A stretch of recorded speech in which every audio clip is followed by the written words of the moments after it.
സങ്കീർത്തനങ്ങളുടെ പുസ്തകം 1-ാം അധ്യായം അതിൻ്റെ 3-ാം വാക്യം. അവൻ ആറ്റരികത്ത് നട്ടിരിക്കുന്നതും തക്കകാലത്ത് ഫലം കായ്ക്കുന്നതും ഇല വാടാത്തതുമായ വൃക്ഷം പോലെ ഇരിക്കും. അവൻ ചെയ്യുന്നതൊക്കെയും സാധിക്കും. അവൻ ആറ്റരികത്ത് നട്ടിരിക്കുന്നതും തക്കകാലത്ത് ഫലം കായ്ക്കുന്നതും ഇല വാടാത്തതുമായ വൃക്ഷം പോലെ ഇരിക്കും. അവൻ ചെയ്യുന്നതൊക്കെയും സാധിക്കും. ആരാണ് ആറ്റരികത്ത് നട്ടിരിക്കുന്ന വൃക്ഷം പോലെ?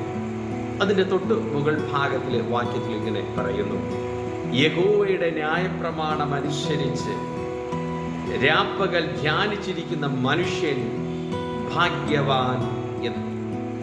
ഈ ഭൂമിയിൽ ഭാഗ്യവാനായിരിക്കാൻ നമ്മൾ ഇഷ്ടപ്പെടുകയാണ്. പക്ഷേ നമ്മളും നിങ്ങളും ഭാഗ്യവാന്മാരാണ്. ഒരിക്കലുമില്ല എന്ന് വേണം പറയാൻ. എന്തുകൊണ്ടെന്നാൽ നാം യഹോവയുടെ ന്യായപ്രമാണം ധ്യാനിക്കുകയോ കാത്തുപരിപാലിക്കുകയോ സംരക്ഷിക്കുകയോ ചെയ്യുന്നില്ല.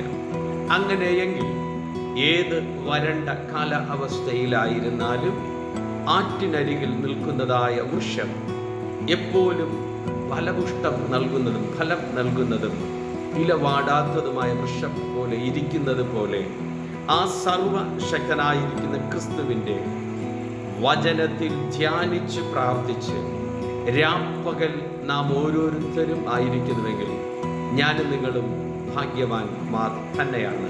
അങ്ങനെയെങ്കിൽ അവൻ ആറ്റരികത്ത് നട്ടിരിക്കുന്ന വൃക്ഷം, ആമേൻ, ഇല വാടാത്തതുപോലെ ഇരിക്കുന്നത് പോലെ ഏത് പ്രതിസന്ധി സമയങ്ങളിലായിരുന്നാലും ശരി, ഏത് പ്രതികൂല കാലഘട്ടങ്ങളിലായിരുന്നാലും ശരി, ഏത് ആപത്തനർത്ഥങ്ങളുടെ സമയത്തിലായിരുന്നാലും ശരി, നാം ഭയപ്പെടേണ്ട കാര്യമില്ല. എന്തുകൊണ്ടെന്നാൽ യഹോവയാകുന്ന നദിയുടെ തീരത്തിൽ ഞാനും നിങ്ങളും നട്ടിരിക്കുന്നു എങ്കിൽ യഹോവയിൽ ആശ്രയമുള്ളിടത്തോളം കാലം യാതൊന്നിനെയും നീ ഭയപ്പെടേണ്ട.